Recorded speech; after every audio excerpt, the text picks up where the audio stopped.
working? All right, I wanted to make something definitive on this Pentastar, particularly Promaster oil cap.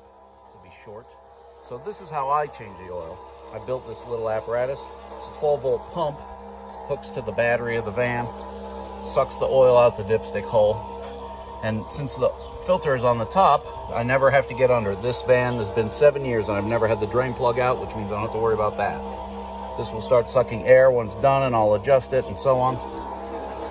You can do this with a thing called the Topsider, $40 little hand pump thing. I think you have one over there somewhere, what I started with. But anyway, moving on. Here's the important part. This is very important on any Pentastar. See where the O-ring is? It is not, I repeat, not. Did I mention not? Not in this bottom land. It is in this middle land. If you put it in the bottom land, 7 out of 10 times it'll work fine. And 3 out, or something like that, you know what I mean? It may seal because you'll crank it down. But it will, eventually you'll find that it leaks. If your van leaks directly after an oil change, you'll find evidence of that oil coming out the back of the, I don't think I can get it to focus.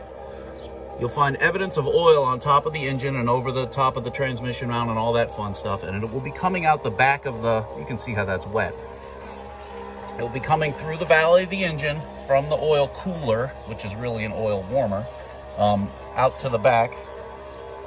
And like so, you'll take it to the dealer and he'll sell you an oil cooler for $1,000 or $1,200. It happened to me twice. That's how I learned that. What the problem actually is that some schmuck put this O-ring in the wrong spot. It goes there. Also, while you're here, this is a handy tool. I think I got this at Harbor Freight. It is just a ratcheting, a slim ratcheting thing with a 5/16 socket on it. And that makes this very easy to grab because, oop, I can tell that we're sucking air over here.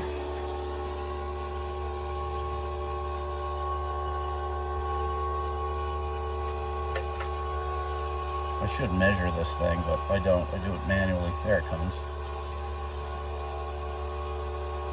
Generally, I do it manually each time. Anyway, moving on. 5/16 that allows you to get at that. This is a pain in the butt because it's at a weird angle. If you have this, it grabs it with a swivel. It's got a long arm. It's handy. Now you know. So we've learned a lot in 2 minutes and 50 seconds.